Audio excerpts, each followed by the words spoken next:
La guerre, le Covid, l'inflation, les manifestations, la retraite, l'écologie, la pénurie de pétrole, les coupures de courant, le féminisme, les médias, Internet, les réseaux sociaux, l'extrême droite, l'extrême gauche, la conquête de l'espace, aller sur Mars, le Bitcoin, la blockchain, les néobanques, l'intelligence artificielle, Google, Apple, Facebook, Amazon, Microsoft, la pauvreté, la famine, Poutine, Trump, Biden, Xi Jinping, Kim Jong-un, les armes nucléaires, la fin du monde est-elle proche? Ce qui est certain, c'est que le monde est complexe. Pour le comprendre, il est indispensable de travailler notre grille de lecture sous peine de passer à côté de subtilités qui permettent de mieux orienter nos choix. Le monde change et on n'y comprend rien. Enfin presque. Mon invité du jour, Julien Devoret, nous propose une réflexion profonde pour examiner la complexité du monde qui nous entoure. Un des marqueurs de notre époque, c'est justement notre arrogance. Et donc on s'autorise à avoir des avis tranchés sur à peu près tout. Vous ne verrez plus le monde de la même manière à la fin de cet entretien. Vous êtes sur la chaîne du Disrupteur. Attachez vos ceintures.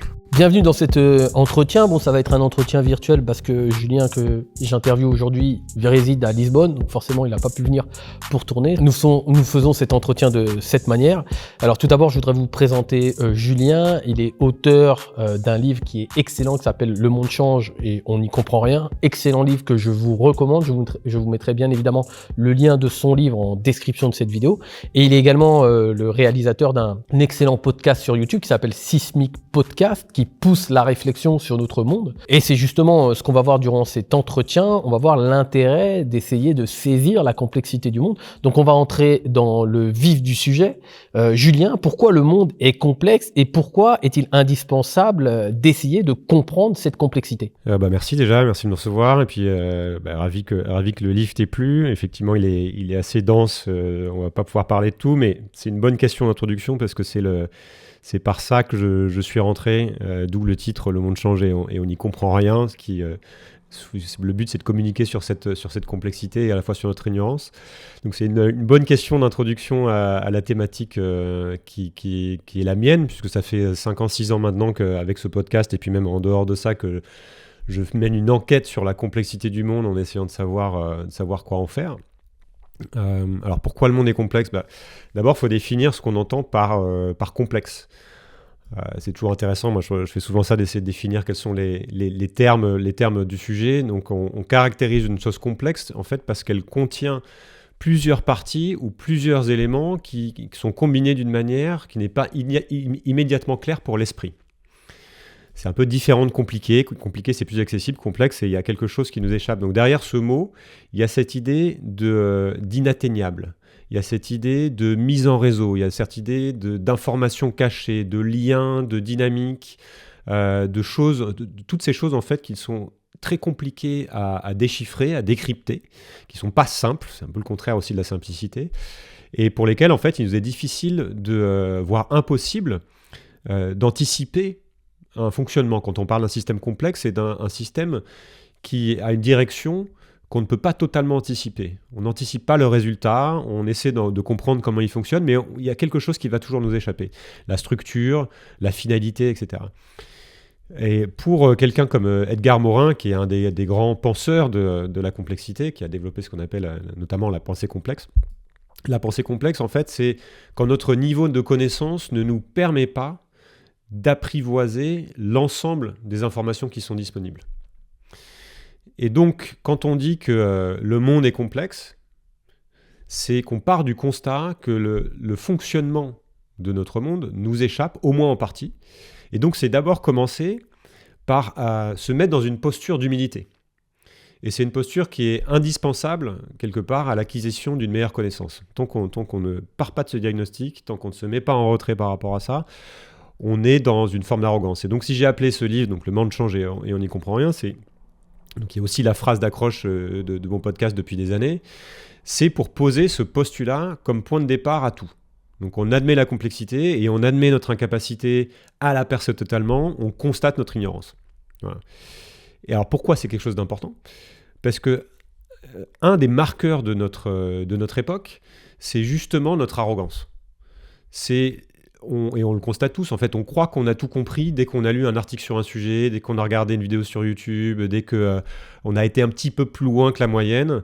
Et donc, on s'autorise à avoir des avis tranchés sur à peu près tout. Et en fait, c'est un phénomène dont je parle aussi dans le bouquin qui est bien connu, qui a été étudié et qui s'appelle l'effet Dunning-Kruger, donc du nom de ceux qui ont étudié le phénomène, et qui stipule qu'en gros, plus on est incompétent dans un domaine, plus on a tendance à surestimer cette compétence. Et on appelle ça aussi l'effet de surconfiance. Et plus on devient compétent, plus paradoxalement, on a tendance à sous-estimer sa compétence. Donc, parce que quand on commence à apprendre un peu plus sur un sujet, on constate qu'il y en a encore plus à savoir. Donc on est prudent, on se rend compte qu'on n'en est qu'au début, qu'il y a encore plein de choses à gratter. Et donc on est moins dans l'affirmative.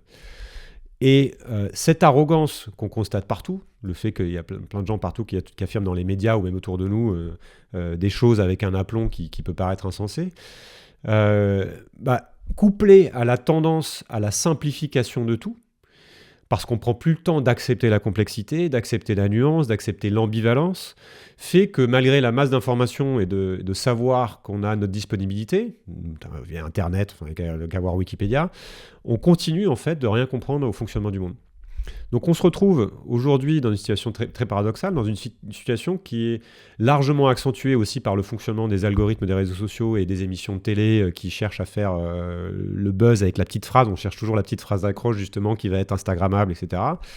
On se retrouve avec des gens où ce sont souvent en fait des gens qui en savent le moins sur un sujet, qui s'expriment le plus, et avec force, et en pensant être légitimes pour le faire. Et en fait, il y a une raison naturelle à ça. Et qui est connu depuis longtemps en fait, c'est que l'incertitude fait peur et la certitude rassure. On n'aime pas quand c'est flou. On n'aime pas quand quelqu'un nous dit peut-être, je ne sais pas trop, je mets la nuance, je m'exprime, mais en fait je ne sais pas trop. Et il y a une phrase de Nietzsche qui résume ça très bien, qui est « Le demi-savoir triomphe plus facilement que le savoir complet. Il conçoit les choses plus simples qu'elles ne le sont et en forme par suite une idée plus saisissable et plus convaincante. » Donc quand on simplifie, quitte à dire des bêtises, quitte à dire des âneries, on a toujours un avantage sur celui qui cherche à expliquer la complexité des choses. Tu vois, on préférera toujours la répartie un peu cinglante ou ultra réductrice, parce qu'elle nous fait marrer, parce qu'elle nous fait rire, à un discours plus nuancé, ce que je viens de te dire. Donc parce qu'on la retient mieux, elle reste, on retient que ça, à la fin on va retenir que la petite phrase, elle va être reprise, etc. Et du coup elle voyage bien mieux, elle est reprise tout le temps sur les réseaux sociaux, elle est érigée, enfin elle est mise en avant dans le système médiatique parce qu'on n'a pas le temps de garder tout, on veut simplifier. Et on voit même d'ailleurs que Macron se met à communiquer en format youtubeur, à faire des petites vidéos pour expliquer, on a vu ça sur l'écologie il n'y a pas longtemps, il prend un problème ultra complexe et puis il y répond en 3 phrases en faisant un petit montage cut, comme ça les gens restent. Donc on a aussi, et c'est intéressant de parler de ça aussi, parce qu'on a aussi structurellement, et encore plus à notre époque, un défaut d'attention. On a tendance naturellement à tout simplifier. Notre cerveau, en fait, lui-même, fait en permanence des raccourcis, et c'est ce qu'on appelle des biais cognitifs. Et on a maintenant, en plus de ça, des outils technologiques qui nous empêchent encore plus de prendre le temps de bien observer, de réfléchir, parce qu'ils jouent sur ces biais cognitifs. On a ceux qui créent les plateformes comme Facebook, TikTok, Instagram, ce sont des gens qui connaissent parfaitement la cognition humaine, qui ont fait des études de psychologie, qui connaissent ces sujets-là et qui ont développé des algorithmes pour jouer là-dessus, pour jouer sur le fait qu'on a un biais à vouloir, qu'on trouve plaisant, une idée qui correspond déjà à ce qu'on pense. Donc ça crée des bulles qui vont nous enfermer en fait dans une simplicité, dans une vision simpliste du monde qui est déjà la nôtre. On sait qu'on a un biais qui fait qu'on va préférer une information qui correspond à celle de notre tribu, à celle de gens qui sont comme nous. On sait qu'on a un biais qu'on va préférer les informations qui sont chocs, voilà, qui sont simples. Voilà. Et donc on a ce premier défaut de cognition naturelle qui fait qu'on n'aime pas la complexité. Et pourquoi aussi je dis que le monde est de plus en plus complexe, c'est que effectivement depuis 150 ans environ, objectivement, on vit ce qu'on appelle la grande accélération du monde. On a une accélération exponentielle. Ça fait une courbe comme ça. Ça va de plus en plus vite. Il y a de plus en plus de liens, il y a de plus en plus de réseaux. Il y a ce qu'on appelle la mondialisation des échanges. Et puis il y a Internet, il y a la connexion des gens en permanence entre eux, et puis la connexion même des objets entre eux, etc. Et donc la société humaine est devenue en très peu de temps une sorte de super-organisme ultra complexe, en même temps que notre capacité à en faire sens diminue. Et donc c'est ce constat en fait qui est le point de départ de mon livre, et c'était le point de départ aussi de mon podcast, et une réflexion aussi de dire ok, qu'est-ce qu'on fait pourquoi est-ce que c'est important en fait de comprendre cette complexité. Si c'est pas la première fois que vous regardez une de mes vidéos et que vous n'êtes pas encore abonné, pensez à le faire. C'est le meilleur moyen de soutenir ma chaîne et mon travail. Si c'est la première fois que vous voyez une de mes vidéos, pensez également à vous abonner si vous appréciez ce type de contenu. Merci beaucoup pour votre soutien. Alors pour résumer, donc, est-ce que la simplicité n'est pas le langage de la masse et la complexité celui d'une minorité alors ? Oui, alors on comprend toujours quelque chose de plus simple parce que ça nous demande moins d'efforts. Et on essaie toujours, quand on a un problème complexe, de le diviser, de le diviser en parties qui soient compréhensibles. Sinon, si on reste dans l'ensemble, on va pas pouvoir faire ça. Et d'ailleurs, les gens qui savent bien simplifier sont valorisés dans la société. On aime bien les vulgarisateurs, on aime bien ceux qui vont pouvoir expliquer, qui vont pouvoir faire des métaphores, etc. Et donc, naturellement, on a cette tendance à aller vers ça, à vouloir contenir un problème, c'est-à-dire quelque chose, le réduire cette complexité. Donc j'ai dit que le cerveau faisait ça naturellement, mais donc la raison aussi, quand on veut être raisonnable, on a besoin de comprendre tous les paramètres du problème pour pouvoir en faire sens. Et c'est naturel de faire ça. Donc il n'y a rien de mal à ça, on le fait tous. Sinon, on reste justement dans une espèce de flou et c'est plus difficile de raisonner par rapport à ça. Mais le problème qu'on a, c'est que on est rentré aujourd'hui dans un système qui joue avec ça.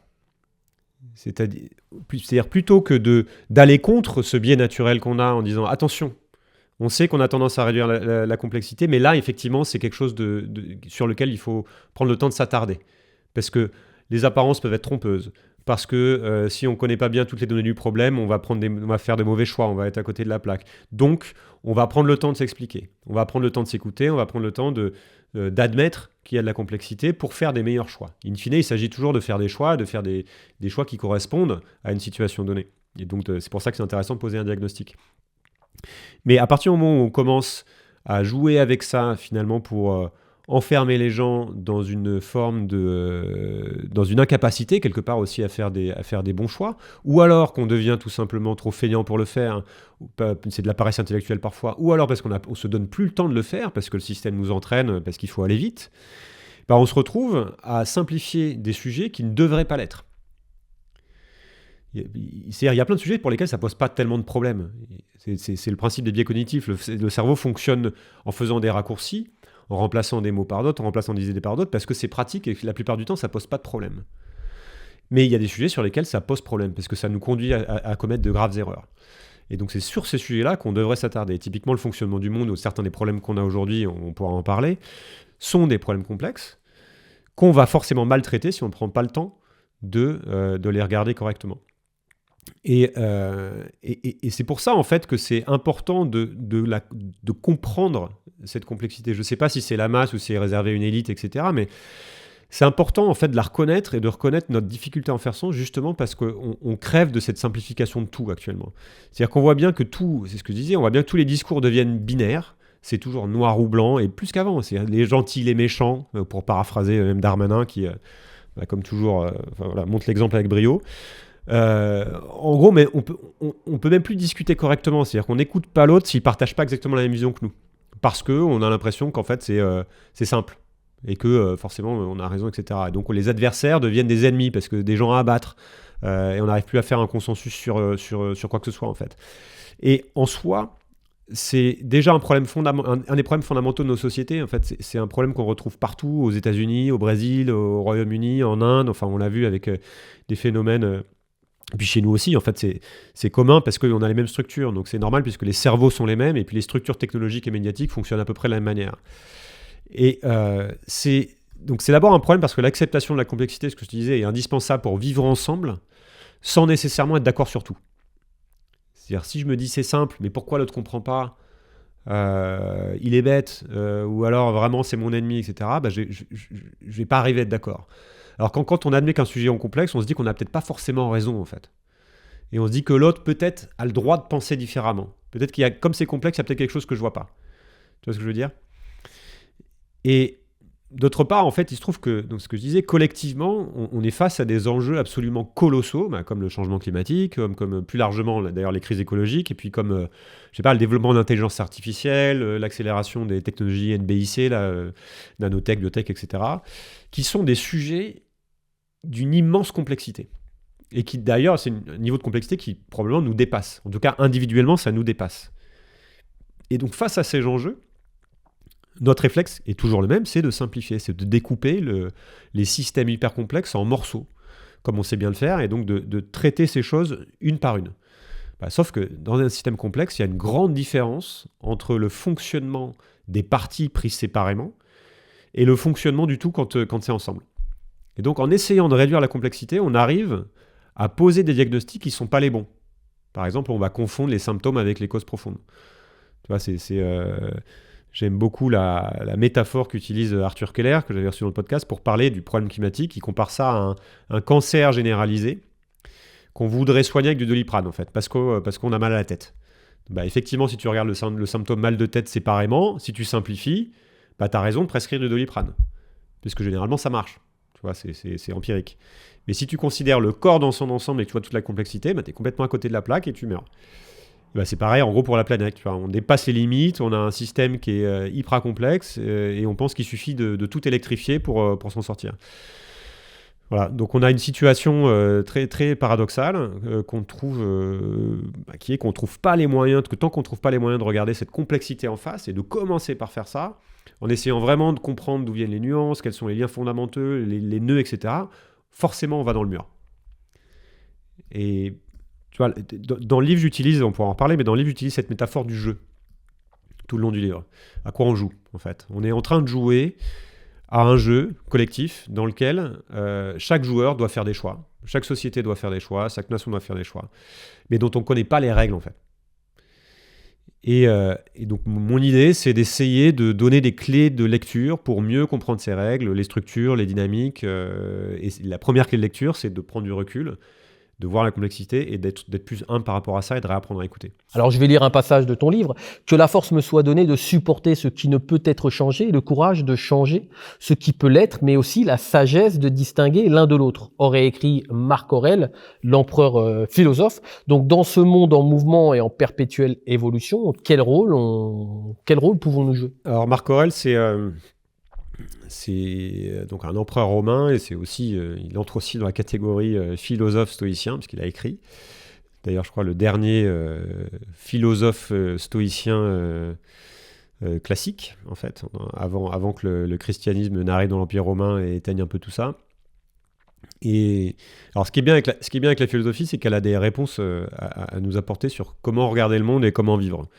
Et les humains ayant finalement assez peu changé dans leur fonctionnement depuis qu'on a inventé la philosophie, ça reste hyper pertinent. J'aime bien cette phrase de Gilles qui dit que tout a déjà été dit, mais comme personne n'écoute, il faut toujours recommencer. Donc c'est un des trucs que j'ai beaucoup fait, notamment en écrivant ce bouquin, c'est me replonger dans la philosophie. J'ai découvert aussi des choses et ça donne des clés de lecture qui sont évidemment, c'est pas surprenant quand on y revient, mais on a tendance à l'oublier, qui sont extrêmement pertinente pour tout ce qui nous arrive encore aujourd'hui, sur notre manière de percevoir les choses, notre manière de percevoir notre rôle dans le monde, etc.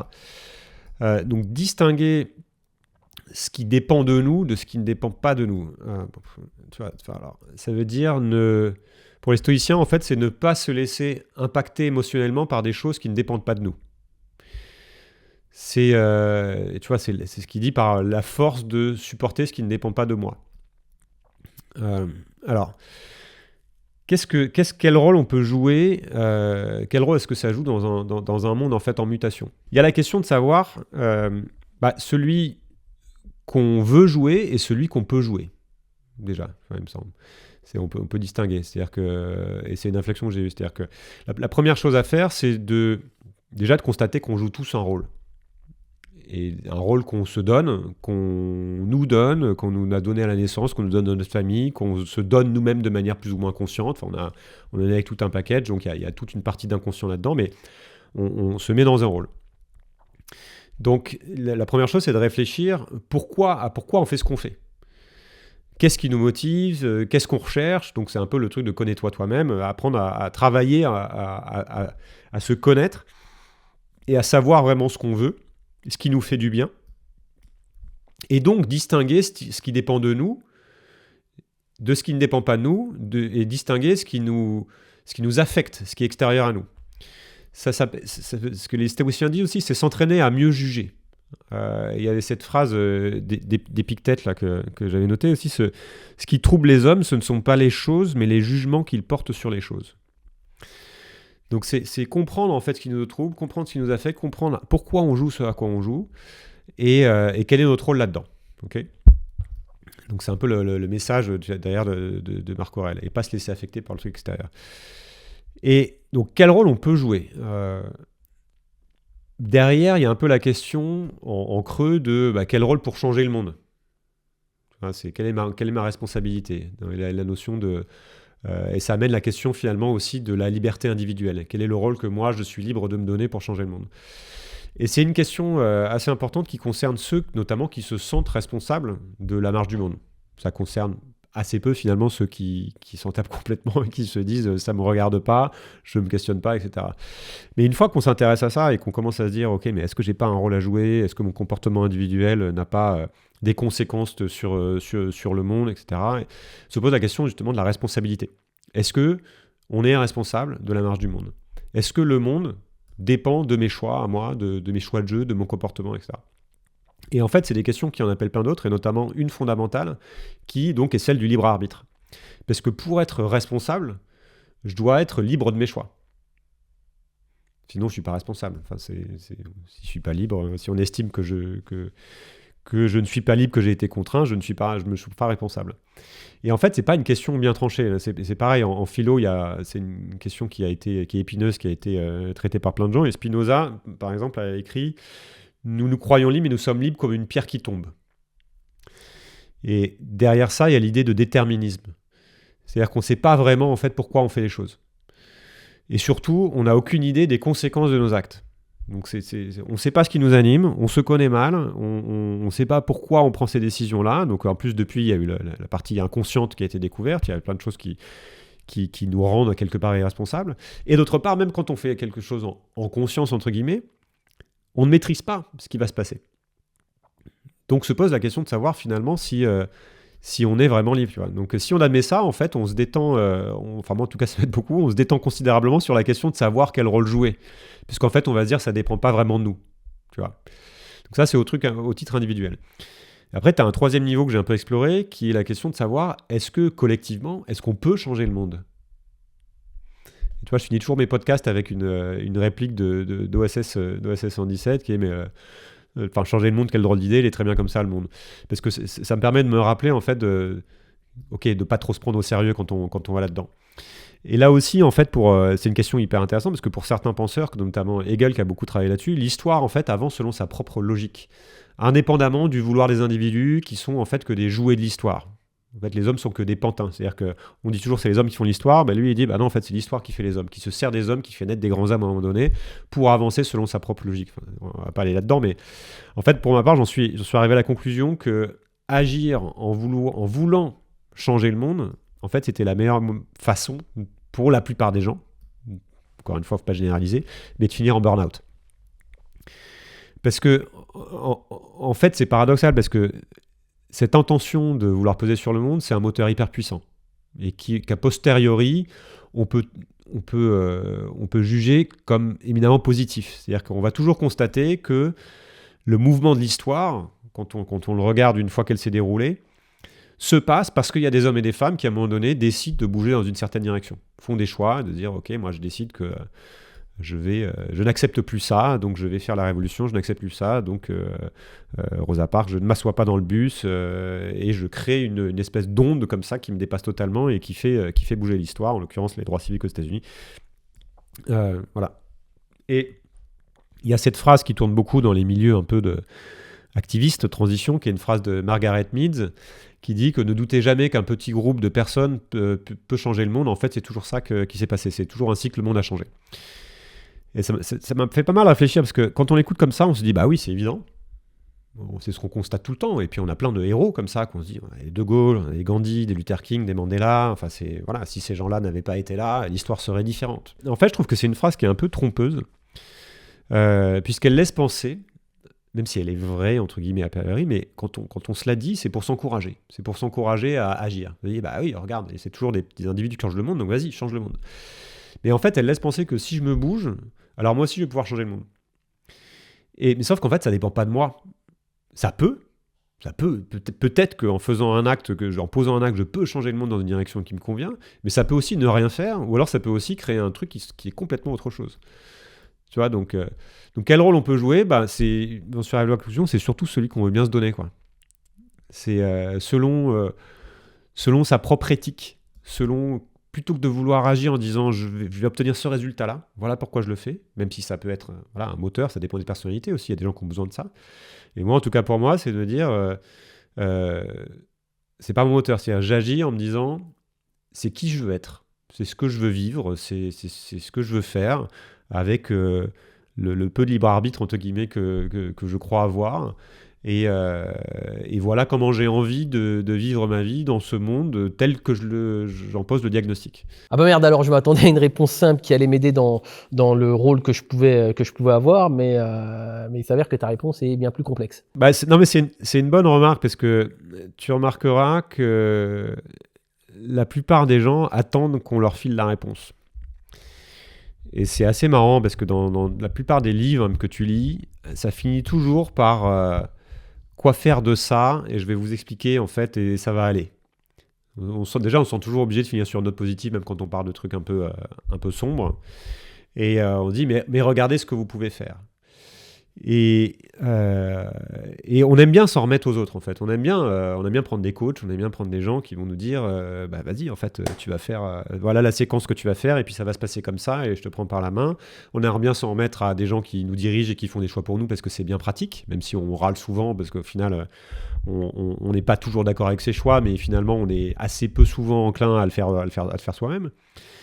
Et enfin, moi, l'école que j'essaie d'éviter, justement, c'est de ne jamais aller dans le « il faut ». Et je le fais dans le podcast et je l'ai aussi fait dans le livre. Je me positionne vraiment de manière en non-donneur de leçons, entre guillemets. C'est très bien d'avoir aussi des donneurs de leçons quand ça peut être tout à fait pertinent. Et puis, ça aide beaucoup de gens d'avoir des guides, notamment quand ces guides sont sages. Mais la seule chose que je prône, moi, c'est plutôt justement de faire un travail sur soi-même et de savoir ce qui nous motive, et de faire un travail de compréhension du monde pour essayer de faire des choix un peu en conscience. Mais ça appartient à chacun, en fait. Chacun a son histoire, chacun a son moteur, chacun a ses peurs, chacun a ses possibles, ses contraintes. Et tu fais aussi en fonction de ce que tu veux, etc. In fine, ce qui est intéressant, c'est que ce que tu peux observer, c'est quand même que dans les conseils, entre guillemets, de vie, sur comment vivre une belle vie, comment vivre une vie éthique, comment être vertueux, etc. Tous les gens qui ont été au bout de cette recherche, tu prends les grands philosophes, les grands penseurs, les grands sages de l'histoire, arrivent quand même à des conclusions qui sont assez proches sur soit une forme d'écoute, une forme de simplicité, une forme de sobriété, une forme de... une vertu, en fait, qu'on retrouve en Occident, en Orient, un peu partout, qui consiste à bien se comporter avec les autres, à ne pas faire de mal, à se connaître, à douter, enfin voilà, il y a un certain nombre de valeurs qu'on trouve partout. Donc il y a quand même des vérités qui sont assez simples à aller chercher, qu'on peut s'appliquer à soi-même sans avoir à réinventer la poudre, tu vois. Alors, devant le torrent d'informations que nous subissons au quotidien, nous aurions vite fait d'avoir un sentiment d'impuissance ou de colère. Alors, je reprends un passage de ton livre. Quand Spinoza écrit « Ni pleurer, ni rire, mais comprendre », il nous enjoint à mettre entre parenthèses nos affects afin de pouvoir étudier le plus objectivement possible un problème sans nous laisser troubler, sans juger tout de suite. Nos opinions préconçues ou nos pulsions pourraient nous empêcher de raisonner correctement, de bien évaluer la situation, voire simplement de capter correctement l'information. En quoi les émotions ne doivent-elles pas prendre le pas sur notre raison ? Alors la question de quoi faire de nos émotions, voilà, elle est pas neuve, hein. Elle a traversé tous les courants philosophiques, pareil, hein, tous les grands penseurs, avec en gros 3 grandes réponses. La première, c'est ok, en fait, il faut s'en débarrasser. La deuxième, c'est il faut les contrôler, les dominer. Et puis notre courant qui est plus, il faut les embrasser. Voilà. Au contraire, il faut les suivre. Il y a plusieurs, selon où on se place et à quelle époque, il y a plein de manières de voir les choses. Spinoza fait d'ailleurs partie de ceux qui pensent qu'il est impossible d'éteindre nos émotions. Mais qu'au contraire, en fait, il faut contrairement du coup un peu aux stoïciens, pour qui c'était les émotions nous trompent, et nous induisent en erreur, donc il faut travailler pour les contrôler. Spinoza part du principe que de toute façon on peut pas les contrôler. Mais donc en fait on peut plutôt les utiliser comme un guide vers une meilleure connaissance de soi. Et pour lui en particulier, il pense à la connaissance, à l'émotion de joie, comme étant un des meilleurs guides. C'est-à-dire comme étant la sensation de joie, l'émotion de joie, c'est un signal en fait que notre être nous donne, notre corps nous donne, vers l'augmentation de notre puissance, vers le chemin vers l'augmentation de notre puissance. C'est-à-dire ça nous dit ce qui est bon pour nous. Quand on est en joie, quand quelque chose nous procure de la joie, c'est que c'est bon pour nous. Donc il y a aussi toute une philosophie autour de le bien, le mal, ce qui est bon. On juge bien quelque chose qui est bon pour nous et on juge mal quelque chose qui est mauvais pour nous. Et en fait, le bien, le mal, c'est rien d'autre que ça. Mais là, c'est encore un autre sujet. Mais ça marche. La difficulté, en fait, c'est que ça marche quand on utilise la raison pour faire le tri. C'est-à-dire qu'effectivement, quelqu'un qui se laisse totalement guider par ses émotions va être excessivement instable. C'est comme un enfant en fait. C'est exactement ce qui se passe. C'est-à-dire que les enfants sont des gens qui n'ont pas encore développé leur capacité de raison, comme on l'entend, et qui donc sont dans l'émotion pure, et donc ça hurle, et puis après ça rit, et puis après machin, c'est totalement instable. Et c'est difficile à vivre pour les gens qui sont autour. Pour eux, ils sont dans la vie, dans l'instant, enfin c'est très animal, il y a le côté très animal, et il y a une forme de pureté aussi à ça, mais ça ne permet pas de faire société très longtemps, quoi. Enfin voilà, faudrait essayer, mais bon, Sa Majesté des Mouches, c'est un livre là-dessus, ce qui se passe quand on a des enfants tout seuls, ça se passe pas bien en général. Donc il y a cette idée que si on n'utilise pas la raison, ou si on utilise mal la raison, on est guidé purement par nos émotions, et ça nous fait faire des choses qui nous échappent. Parce que en fait, on va être in fine aussi guidé par nos croyances. C'est-à-dire qu'il n'y a pas que les émotions, il y a aussi des croyances quand on n'utilise pas la raison. Et notamment, tout ce qui est aussi nos préconceptions, ce qui est un peu la même chose. Donc je pense ça, je suis convaincu de ça, je n'ai pas fait le travail de raison pour savoir d'où ça venait. Est-ce que ça vient de mon émotion ? Est-ce que ça vient de ce qu'on m'a raconté ? Est-ce que ça vient d'une mauvaise perception des choses ? Et donc on fonctionne après nos croyances. Et sauf que les croyances, souvent, c'est l'histoire l'a prouvé, en fait, ça nous fait connaître plein d'erreurs, et puis ça nous empêche d'évoluer, parce qu'on reste figé là-dessus. Donc c'est pour ça que notamment en particulier les philosophes des Lumières, l'époque de Voltaire et compagnie, ont mis la raison au centre de tout. Parce qu'ils ont estimé qu'en fait c'était la seule chose qui pouvait nous libérer des fausses croyances.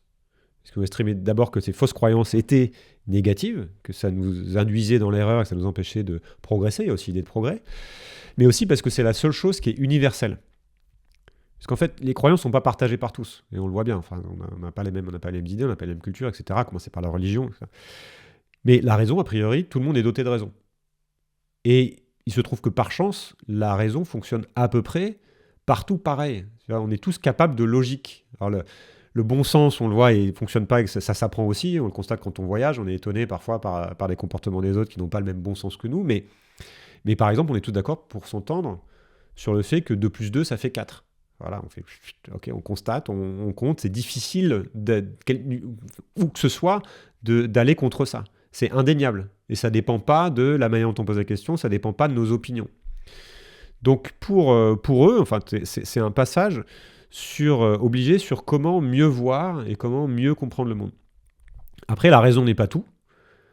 C'est-à-dire qu'il y a aussi des limites à cette logique, et on voit comment justement cette philosophie des Lumières a pu amener le colonialisme, a pu amener tout un tas de choses, en fait, une certaine idée du progrès, c'est-à-dire au nom du progrès, au nom de la raison, on a fait tout un tas de choses qui étaient finalement qu'on juge aujourd'hui en tout cas comme étant assez absurdes, et la raison surtout a des limites.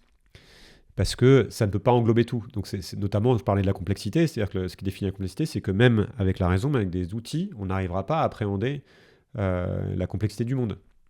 Et donc ça peut aussi nous induire en erreur, c'est-à-dire qu'on va être, si on veut tout appréhender le réel uniquement par le biais de la raison, on va se tromper. Après au niveau individuel, ça peut, on parle encore d'autre chose, mais on voit bien que ça prendrait beaucoup trop de temps d'être absolument tout le temps raisonnable, et qu'il y a aussi de la place pour des formes d'intuition qui sont des raccourcis qu'on peut faire, qui fonctionnent, etc., etc. Mais ça reste quand même un outil essentiel, et qui d'ailleurs, on l'a dit, aujourd'hui est particulièrement mis à mal. Et c'est ça aussi qui pose problème. C'est quand collectivement, on n'est plus capable d'utiliser avec objectivité la raison et de s'accorder sur ce que c'est, on arrive sur des phénomènes de post-vérité, sur des phénomènes de manipulation de l'information sans qu'il y ait plus de sens commun, et puis sur l'impossibilité de faire consensus, comme on l'a dit. Et défiance de la science. Alors pour rebondir sur la question précédente, en quoi les décisions gouvernementales, notamment concernant les prévisions de croissance annuelle de 3%, sont-elles justement déraisonnables ? Alors là, on entre sur une toute autre partie du livre. Effectivement, je passe pas mal de temps à appliquer tout ça, à regarder quelles sont les règles du jeu, de quoi on nous parle, et est-ce que c'est raisonnable, comment ça fonctionne. Et toute l'idée, c'est de montrer quelles sont les structures, les règles qu'on peut observer grâce à notre raison pour essayer d'en faire sens et de prendre du recul sur ce qu'on nous raconte. Cette prévision de croissance, alors ça bouge un peu en ce moment, parce qu'il y a eu le Covid, parce qu'il y a eu la crise du gaz, notamment, des crises énergétiques du fait de la guerre en Ukraine, etc. Donc c'est en train de bouger, mais ça fait quand même des années que l'objectif de croissance au niveau mondial, il est autour de 3%. Voilà. En Europe, quand on est à 3%, c'est la fête. Ça fait très très longtemps qu'on n'y a pas été, notamment en France. Mais on continue de garder ça dans notre imaginaire en se disant la croissance va revenir, la crise est passagère, mais on va retrouver des niveaux de 2%, 3%. Donc cette espèce de chiffre. D'abord, il faut comprendre de quoi on parle en fait. Et c'est intéressant de se rendre compte que c'est pas si simple. Parce qu'en fait, quand on parle de croissance du PIB, donc produit intérieur brut. Mais le PIB, c'est pas quelque chose qui est en fait hyper bien défini. Il y a plusieurs manières de l'appréhender en fait. Et quand on regarde apparemment dans le détail, je ne l'ai pas fait moi-même, et des invités que j'avais pu avoir comme des économistes comme Gal Giraud, Timothée Parry, etc., ils disent mais en fait, on n'est pas totalement d'accord sur ce qu'on met dedans. Et il y a des choses qu'on ne met pas dedans qu'on pourrait mettre dedans, etc. Donc ça reste une simplification, encore une fois. C'est une approximation de la réalité économique d'un pays, mais qui est bien utile parce que, de toute façon, encore une fois, il faut qu'il y ait des indicateurs communs. Mais in fine, c'est une sorte de mesure de la production de biens et de services, et puis de la richesse créée à un moment T. On peut aussi voir ça comme, en conséquence, une mesure de la vitesse de transformation du monde. Puisque faire des produits, des biens et des services, c'est bouger des choses, c'est transformer de la matière, c'est utiliser de l'électricité, il y a du mouvement, il y a des choses qui se passent. Et on peut aussi voir ça donc comme une mesure de l'énergie dépensée. Et d'ailleurs, on voit qu'il y a une très très forte corrélation entre l'énergie qui est dépensée sur une année par un pays et comment se comporte son PIB. Donc c'est quasiment, quand on suit les courbes, il n'y a quasiment pas de découplage. On appelle ça découplage. Il peut y avoir des découplages de manière marginale pour différentes raisons, mais ça se suit quand même de très près. Or, il se trouve que, donc ça c'est des choses qui sont notamment très très bien expliquées par quelqu'un comme Jean-Marc Jancovici, qui a fait des heures et des heures de conférences là-dessus, que je pense que les auditeurs connaissent en partie, mais qui démontre ça très bien. Or, on voit que on est dans une situation où, au niveau global, on va avoir moins d'énergie.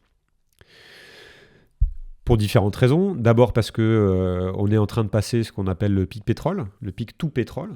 Le pic pétrole conventionnel a été passé déjà il y a quelques années, autour de 2008-2009, ce qui correspond d'ailleurs un peu à la crise des subprimes. Je ne sais pas s'il y a un lien direct, mais corrélation n'est pas causalité, mais voilà. Et là, toutes les agences en fait prédisent qu'il y a une espèce de consensus maintenant là-dessus, que soit en ce moment, soit dans les prochaines années, dans la décennie, on passe le pic tout pétrole.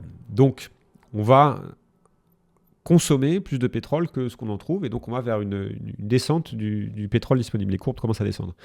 Il y a un peu plus de temps pour le gaz, beaucoup plus de temps pour le charbon, mais il faut se rendre compte à quel point le pétrole est central dans la manière de fonctionner, dans le fonctionnement de notre civilisation.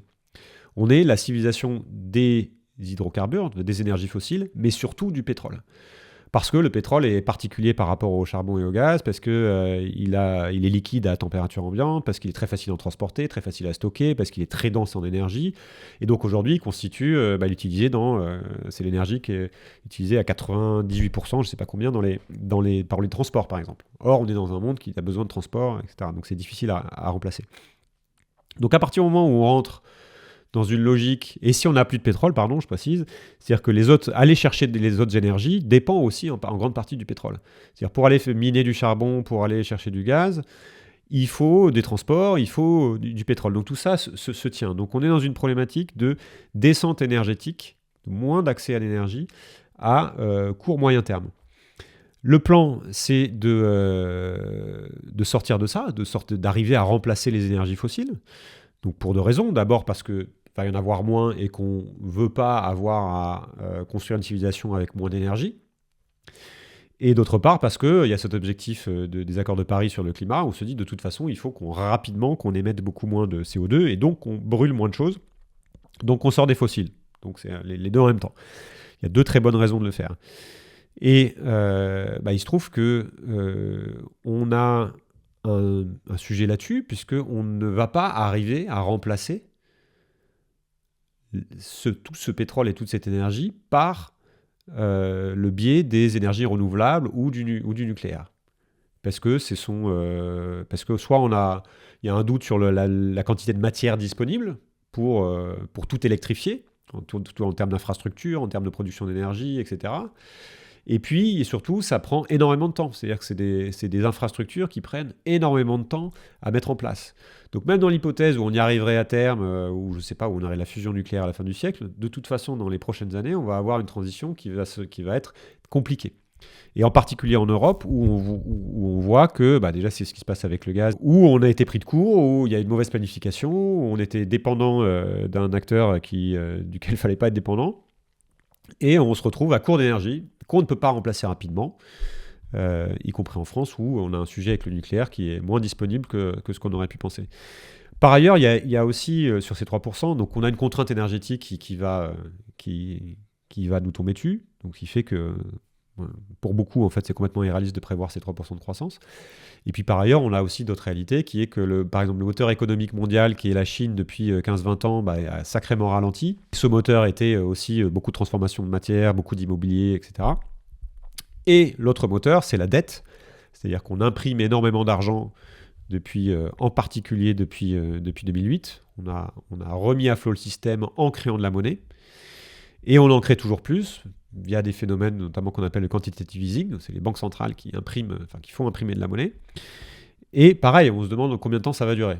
Donc à un moment donné, est-ce qu'on peut imprimer de la dette ad vitam aeternam? Certains disent que oui, d'autres disent que non, et qu'on arrive un petit peu au bout. Et sans dette, il y a beaucoup moins de croissance. Voilà, donc à moins qu'on arrive à découpler croissance et énergie, on a un petit problème avec ce chiffre de croissance des 3%, et de plus en plus de gens assez sérieux prévoient plutôt des temps de récession, notamment dans les zones où il va y avoir de la rareté énergétique, des pénuries énergétiques.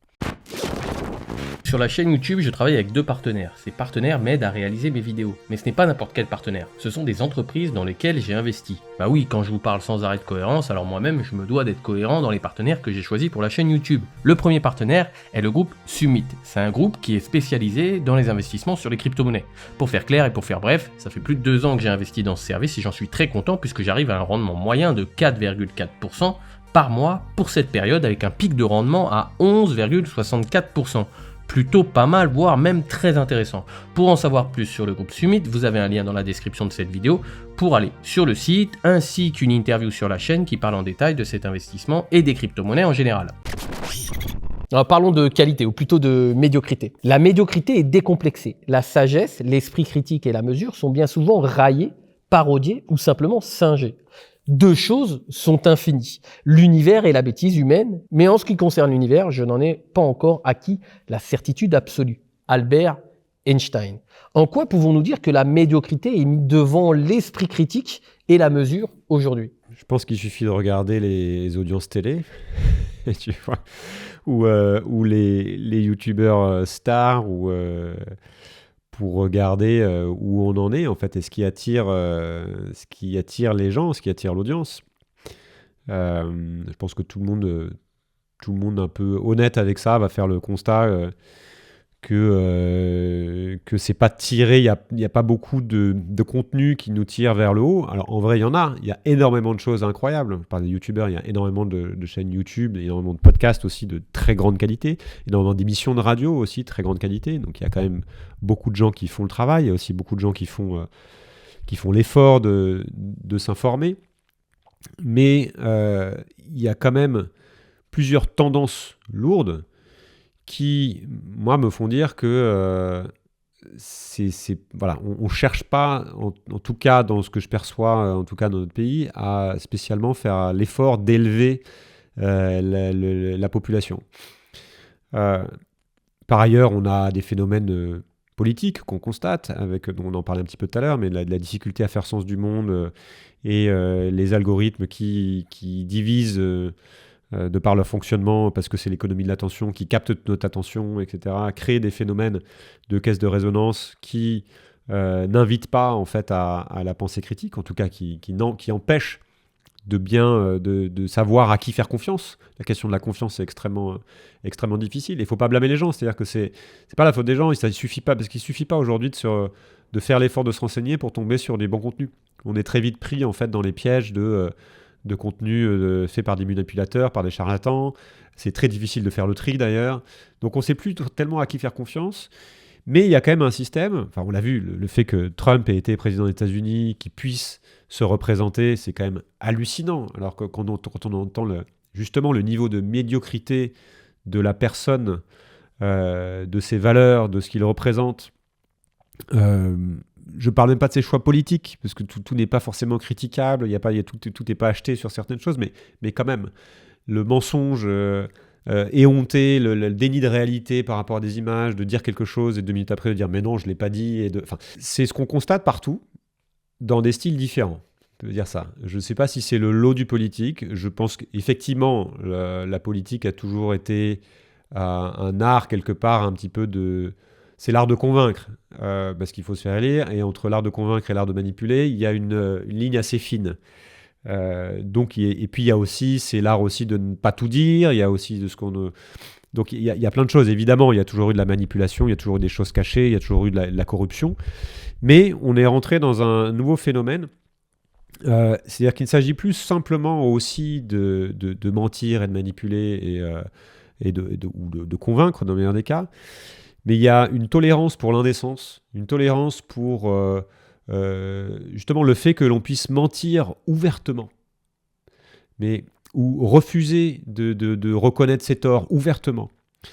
Ça n'existait pas complètement avant. C'est-à-dire que le phénomène Trump, c'est aussi pour ça que c'est différent. C'est-à-dire que jamais on n'aurait imaginé il y a 20 ans, c'est-à-dire que le nombre de valises qu'il a eu, ou les petites phrases qui étaient sorties, où on l'entendait parler mal des femmes dans son bus, etc., c'était quelque chose qui aurait été totalement disqualifiant il y a 15 ans. C'est-à-dire que quand un candidat était dehors. Et d'ailleurs, on avait bien vu avec la fiction comment ça s'appelle, House of Cards, qui s'est fait totalement dépasser, où on a un président, justement, un président qui est menteur, voleur, tricheur, manipulateur. Mais il s'est fait totalement dépasser par la réalité d'un Trump qui ne se prenait même plus la peine d'essayer de se justifier. C'est-à-dire qu'on en est là. C'est-à-dire que c'est tellement accepté, c'est tellement banalisé, qu'on n'essaie même plus de débunker, on n'essaie même plus de contredire, on y va, on se dit que de toute façon le rythme est trop rapide, et c'est d'ailleurs la stratégie de Trump, et que la prochaine nouvelle en fait fera oublier la précédente. C'est la stratégie qu'avait développé Trump, c'est en gros de dire tellement de conneries, tellement de mensonges qu'on n'arrive plus à suivre, et que finalement ça passe. Et c'est une stratégie politique, hein. Ça a été planifié comme ça. C'est inonder la zone avec de la merde. C'est Steve Bannon qui a mis au point cette stratégie, et Trump l'a totalement appliquée, et ça continue. Et donc on en est, et ça joue aussi sur le fait que le temps d'attention a complètement diminué. Il y a des études aux États-Unis qui étaient sorties, le temps d'attention moyen sur je ne sais plus quel cas d'âge, mais c'était autour de 8 secondes, donc moins qu'un poisson rouge. Et ça, c'est structurellement aussi, c'est du fait de tout le zapping permanent, le fait qu'on n'arrive plus à se concentrer, que notre esprit n'est plus entraîné à se concentrer. Et donc ça tire tout ça, le fait qu'il n'y ait plus d'attention, qu'il n'y ait plus de capacité d'écoute, que les gens se perdent dans la masse d'informations en n'arrivant plus à faire le tri entre ce qui est de qualité ou non, qu'on vienne jouer sur tous nos biais, justement, qui viennent satisfaire nos pulsions les plus basses qui existent, hein, mais qu'on vienne jouer avec ça, c'est des choses qui n'existaient pas autant qu'aujourd'hui, pas à cette échelle-là. Et par ailleurs, on voit qu'il y a des niveaux qui se dégradent de manière objective. Hein. Je regardais les chiffres du bac général pour parler de chez nous. On est à 15% de mentions très bien, je crois, l'année dernière. C'était 3% en 2004. Et c'est pas le niveau des élèves qui a augmenté, hein. C'est juste le niveau d'exigence qui baisse, et qui baisse considérablement. Parce qu'on se contente, justement, de quelque chose qui est un peu plus médiocre.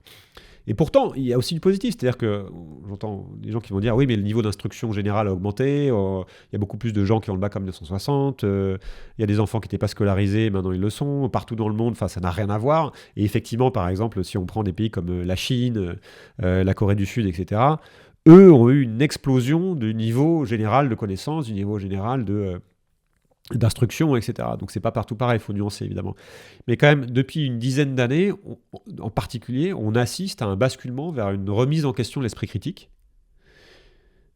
qui est de plus en plus accepté, justement, et c'est structurel du fait du fonctionnement des médias, des réseaux sociaux.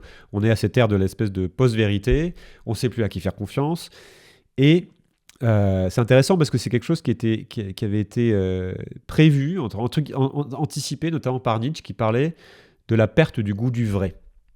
C'est le titre aussi d'un livre de Stéphane Klein qui a repris c'est une longue citation de Nietzsche que je ne vais pas faire là, mais il disait on va finir par banaliser en fait les innovations incroyables que nous apporte la science, et on va plus voir d'où ça vient, et on va finir par perdre le goût du vrai. Et on y est en fait, c'est-à-dire qu'on n'a plus confiance en la science, on n'a plus, finalement on se dit que ça n'a plus d'importance, ce qui est vrai ou non, c'est une question d'opinion. Donc il y a une grande confusion qui s'installe pour tout le monde et partout. Alors dans ton livre, j'ai relevé une phrase que j'ai particulièrement appréciée. L'imagination est donc plus importante que la connaissance, car la connaissance est limitée, tandis que l'imagination englobe le monde entier, stimule le progrès, suscite l'évolution. C'est une citation d'Einstein. Donc est-ce que tu peux nous expliquer ce raisonnement ? Alors c'est une citation d'Einstein encore. Ce qui est intéressant d'ailleurs, puisque ça vient, on ne s'attend pas forcément à ça, à une promotion de l'imagination venant d'un des plus grands scientifiques de l'histoire, qui était donc aussi extrêmement dans la raison. Alors la connaissance, la raison ne suffisent plus en fait. C'est cette idée, on revient à cette idée en fait que les problèmes sont trop complexes, qu'on atteint quelque part les limites de notre capacité à faire sens du monde en fait, et sur plein de sujets. Pour le climat en fait, voilà, je reviens souvent à ça parce qu'on en parle beaucoup, mais il y en a d'autres. Donc on comprend ce qui se passe, on sait, donc on arrive quand même grâce à la raison, grâce à la science, notamment via le GIEC, à modéliser à peu près tout ça, ce qui est quand même phénoménal, hein, c'est-à-dire que c'est des choses qu'on n'arrivait pas très très mal à faire il y a 20 ans. Mais on arrive quand même à modéliser ça avec une approximation satisfaisante, qui nous fait dire que ça se passera très mal si on passe les 2 degrés, et encore plus mal, inimaginable si on passe les 3-4 degrés, qui est la trajectoire sur laquelle on est. Hein. On sait ce qu'il faudrait faire, parce que maintenant, pareil, on a un diagnostic posé avec la raison, avec la science, des études solides. Mais, par exemple, alors déjà, là-dessus, on garde une certaine zone d'incertitude, puisque dans ces prédictions, par exemple, on sait très mal prendre en compte les points de bascule, dont on sait qu'ils existent, mais un point de bascule comme, je ne sais pas, qu'est-ce qui se passe quand on passe un certain taux d'acidité des océans, est-ce que la vie disparaît en 2 ou 3 ans ? Il y en a qui disent ça et que c'est pour les 20 prochaines années. Qu'est-ce qui se passe quand la forêt amazonienne passe un point de bascule et que ça devient une savane et que ça brûle ? Qu'est-ce qui se passe quand la fonte des glaces ? Enfin, il y a plein on va pas développer ça, mais il y a plein d'exemples en fait qu'on ne peut pas modéliser parce que on rentre dans une zone de grande incertitude. Mais donc on sait quand même ce qu'il faudrait faire, diminuer nos émissions, etc. Mais le sujet sociologie et le sujet politique est trop complexe. C'est-à-dire qu'on se dit voilà ce qu'il faudrait faire, mais on n'arrive pas à savoir par quoi ça passe pour convaincre suffisamment de gens, on n'arrive pas à savoir par quoi ça passe pour vraiment, je ne sais pas, faire pivoter le système économique, voilà. Parce que, en fait, derrière, les comportements humains. Et parce qu'il y a la psychologie humaine, individuelle, et la psychologie ensemble, collective. Et que ça, c'est pas modélisable. Parce que ça bouge, il y a des émergences, ce qu'on appelle un système complexe, il y a des choses qui se passent et tout d'un coup, il y a quelque chose qui émerge. Et c'est vrai pour les mouvements culturels. On prend l'exemple de MeToo, on en a beaucoup parlé. Tout d'un coup, qu'est-ce qui fait qu'à un moment donné, il y a une étincelle qui enflamme tout? Et que c'est mûr, et que c'est bon, ça peut y aller, alors que ça fait des années qu'il y a des gens qui se tapent les murs sur le même truc. Et tout d'un coup, c'est prêt et ça va. Mais c'est pas modélisable, ça se décide pas en fait. C'est un peu ce qu'on disait sur le côté vouloir changer le monde, ça se décide pas, ça arrive. On peut pousser, à un moment donné, ça va basculer. Et si personne ne pousse, ça bascule pas, ou ça a moins de chance, mais voilà. Donc il y a ce côté un peu déraisonnable. C'est de ça, je pense, dont parle aussi Einstein. On n'est pas sur la société, mais sur cette idée que on peut pas, avec la raison et avec la connaissance, atteindre la totalité du réel. Et Einstein fait partie justement de ces génies qui avaient l'habitude de faire appel à leur intuition. Je crois qu'il y a un livre qui s'appelle Le rêve d'Einstein, je ne sais plus, c'était une pièce de théâtre qui a fait beaucoup parler, mais cette idée, Einstein justement avait eu des intuitions, et notamment pour la relativité, où il imaginait des choses dans sa tête qui l'ont amené à poser ça sur papier, à faire des calculs après, mais c'est né d'intuition. Et c'est ce que les artistes aussi décrivent comme leur muse, où il y a plein d'idées qui viennent en rêve. Et même moi, c'était intéressant dans le processus d'écriture, c'était mon premier livre. Mais j'ai vu comme tu décides pas en fait quand ça vient, quoi. C'est très souvent, moi c'était le matin, je me réveille et il y a des trucs qui sortent parce que ça a mûri, parce que tu sais pas, et c'est pas en faisant appel à la raison et en cadrant le truc que ça vient. Il y a aussi l'exemple de Martin Luther King dont je parle dans le livre, qui parle avec I Have a Dream. C'est pareil, je me projette dans un rêve. Je ne sais pas s'il a rêvé ça ou c'était une formule rhétorique, mais il y a cette idée que la raison seule ne suffit pas, non seulement pour bouger les foules et créer des mouvements, mais aussi pour avoir accès à la connaissance du monde, pour avoir accès à la connaissance plus profonde. Tu as aussi Newton qui était là-dedans, qui était aussi alchimiste, qui croyait à plein de choses, qui savait aussi certainement lâcher la raison en quelque sorte. Donc je parle un peu de ça à la fin parce que moi, toute ma démarche a été sur la raison, et même depuis mon podcast, c'est d'essayer de comprendre, c'est un mot qui revient vachement, d'essayer de décortiquer, de penser la complexité, etc. Mais à la fin, je m'autorise une ouverture, en fait, sur le déraisonnable, sur un peu aussi, parfois, lâcher la raison. Ça reste pour moi le meilleur outil qu'on a, parce que c'est le seul qui est accessible à tous, sur lequel on peut s'entendre. Mais je constate qu'on est aussi dans une impasse à vouloir tout comprendre, tout découper, tout décortiquer, tout modéliser.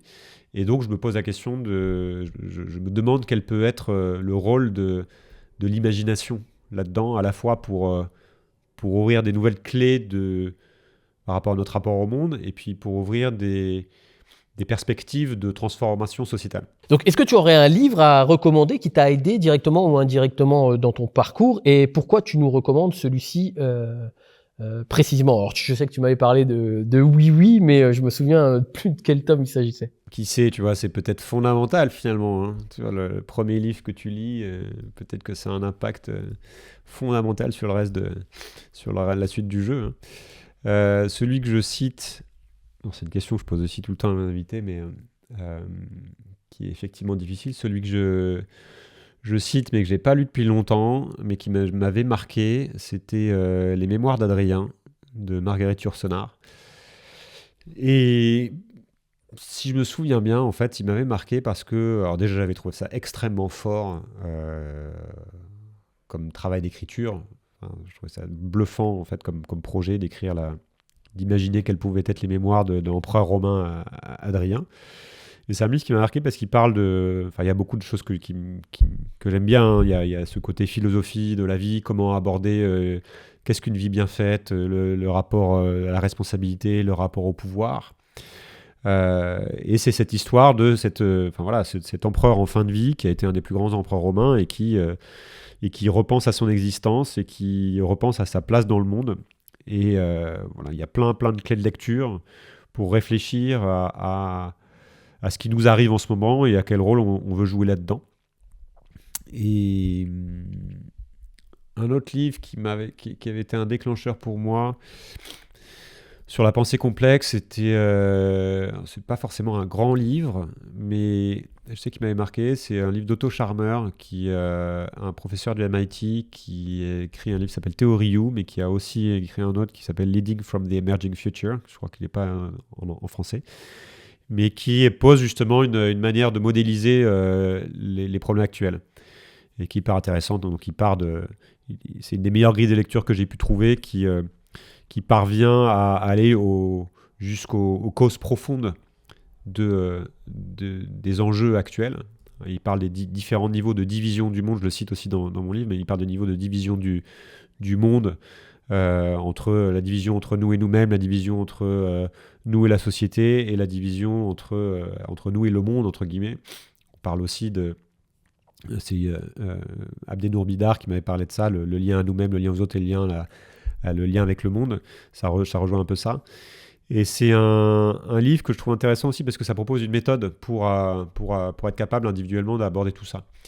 Et ça notamment, ça parle beaucoup d'écoute, de retrouver une capacité d'écoute, de comprendre en fait que ça commence par là. La première chose à faire, c'est de recommencer à savoir écouter l'autre. Il y a plusieurs niveaux d'écoute, jusqu'à désapprendre, jusqu'à se rendre compte justement de notre fonctionnement, et pour remonter derrière en réapprenant différemment à interagir avec le monde, et notamment en allant explorer ce qui se passe à la marge, ce qu'on ne voit pas, ce qui est loin de notre zone de confort et de notre zone de connaissance, et d'aller explorer les marges pour voir ce qui est en train d'émerger, et de voir si on a envie de soutenir ça. Enfin, voilà, c'est plein de réflexions sur comment on crée une nouvelle forme d'intelligence en collectif. Alors, avec la lecture de ton livre, on pourrait être tenté d'être pessimiste. Comment garder son optimisme sans fermer les yeux sur cette complexité du monde ? Alors, c'est une question qu'on me pose souvent et que je me suis souvent posée à moi-même aussi. En fait, je pense que la question de l'optimisme n'est pas la plus pertinente aujourd'hui, directement. Ce qu'on doit faire dans la situation actuelle, c'est avant tout d'essayer d'être le plus lucide possible. Il ne s'agit pas d'essayer d'être positif ou négatif, il s'agit d'essayer de regarder les choses telles qu'elles sont, telles qu'elles nous viennent, d'essayer de les comprendre et de regarder ce qui se passe. Parce que l'optimisme peut aussi être le meilleur moyen en fait, de mal se préparer, de ne rien faire. Enfin, c'est continuer à jouer de la musique. Le Titanic est en train de couler, vas-y, on continue à jouer de la musique parce que quand même, vous emmerdez. Laissez-nous danser. Donc il peut y avoir un piège en fait derrière cette injonction à l'optimisme qui est d'ailleurs très très présente. Par ailleurs, il y a la question de l'espoir aussi, ça rejoint la question de l'espoir qui est intéressante. On ne peut pas perdre l'espoir, il faut garder espoir, l'espoir fait vivre, etc. Il y a tout un tas de choses autour de ça. Et de manière intéressante, en faisant des recherches là-dessus, c'est pareil, c'est pas si simple en fait. Déjà, il y a cette histoire du stoïcisme, pour y revenir, où les stoïciens nous disent, mais pareil, en fait, placer de l'espoir dans quelque chose qui ne dépend pas de toi, est-ce que c'est pas un peu absurde ? Parce que souvent, l'espoir, c'est lié à quelque chose qui va nous arriver. Ou, mais il faut garder espoir par rapport à la marche du monde. Je dis, mais en fait, ça dépend pas de toi, la marche du monde. Donc, d'espoir en quoi ? Tu prends les choses telles qu'elles viennent, regarde ce qui est le plus probable, et fais tes choix de jeu, entre guillemets, fais tes choix de vie en fonction de ça, en fonction de ce que tu estimes qu'il va arriver. Ou alors, ne choisis pas et vogue... ne prévoit rien parce que tu n'as pas envie de t'angoisser, puis voilà, advienne ce qui advienne. C'est aussi notre manière de vivre. Mais se baser, en fait, faire ses paris sur le fait que ça va bien se passer, ou le fait, ah oui, moi je suis un optimiste, donc je pense que ça va bien se passer, dans la situation actuelle, c'est aussi prendre un risque, et c'est aussi prendre le risque de tomber de haut, en fait. Donc c'est cette histoire dont je parle, qui s'appelle le paradoxe de Stockdale, où il y a ce pilote de chasse, pendant la guerre du Vietnam, pilote de chasse américain, qui se fait abattre et qui est resté prisonnier plusieurs années, qui a été torturé, etc. Et il se trouve que c'était quelqu'un qui connaissait très bien le stoïcisme, et c'est ça qui l'a sauvé. Et il expliquait qu'en fait, parmi les prisonniers qui étaient les plus optimistes, étaient les premiers à mourir. Parce qu'en fait, ils se disaient, mais c'est bon, à Noël, on va être libéré, il faut y croire, etc. Et puis Noël arrivait, il ne se passait rien. C'est bon, à Pâques, on va être libéré, il faut y croire. Puis Pâques arrivait, et il ne se passait rien. Et finalement, ils sombraient dans le désespoir et ils cessaient de mourir. Pareil, ceux qui étaient trop pessimistes, ça marchait pas non plus, c'est savoir. Donc c'était ce côté justement stoïque, c'est-à-dire, ok, qu'est-ce que je maîtrise ? Qu'est-ce qui dépend de moi ? Je garde en tête qu'il y a toujours une possibilité que je sois libéré, et donc je continue de rester en vie, mais je me concentre sur ce qui dépend de moi. Et tu vis avec cette anecdote, on connaît tous la boîte de Pandore, donc la mythologie grecque. Donc Pandore qui, à son mariage, Zeus lui offre une boîte, en lui disant évidemment, c'est un peu comme le mythe de Adam et Ève, en lui disant évidemment, je te fais un cadeau, mais il ne faut surtout pas ouvrir la boîte. Et puis elle finit par l'ouvrir, par curiosité, et puis de là, tous les mots de l'humanité s'échappent. Sauf un qui reste au fond de la boîte, ça on ne le dit pas souvent, qui est l'espérance. Et pourquoi les Grecs ont décidé en fait de laisser l'espérance au fond de la boîte et de ne pas laisser échapper, de ne pas donner l'espérance aux hommes, parce qu'on s'est dit qu'en fait, déjà c'était considéré comme un mal, et qu'on s'est dit qu'en fait, si on avait les mots, tous les mots du monde, mais qu'en plus on avait l'espérance, c'est-à-dire l'attente de ces mots et l'attente du fait que ça aille mieux, alors en fait c'était le pire des mots parce que on allait tout le temps être déçu. C'est intéressant aussi de se rendre compte, comme plusieurs personnes ont réfléchi là-dessus, il y a aussi Camus qui a réfléchi là-dessus. Donc pour moi, c'est la réponse que Laporte disait, mais attendez, l'optimisme, c'est pas le sujet. Et puis, ok, c'est bien, pour toi-même, tu peux être optimiste de volonté, voilà, pessimiste de raison. Pareil, je fais encore une paraphrase philosophique, mais on peut être optimiste pour soi-même, se dire je vais mener la vie telle que je le veux et faire mes choix et puis essayer d'avoir une belle vie sans me laisser justement, sans prendre tout le poids du monde sur mes épaules. On revient à la discussion qu'on a eue au début. Tout en étant lucide et en ayant peur un petit peu de ce qui arrive. Mais la peur, ça amène à faire des choix, ça amène à se préparer, ça amène à prendre des dispositions pour qu'elle ne soit plus là en fait. Donc voilà, c'est plus...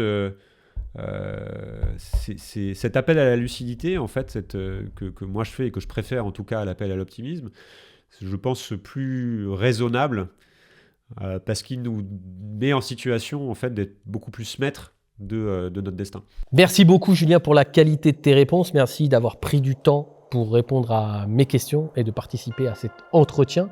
Et justement cet entretien m'amène à la phrase suivante: ce qui paraît complexe est bien souvent simple à comprendre, ce qui paraît simple est bien souvent complexe à saisir. Ouais, je pense que j'ai mieux, je peux me permettre. Ne soyez jamais la énième copie de la énième copie, parce que sinon vous vous transformerez en photocopieur.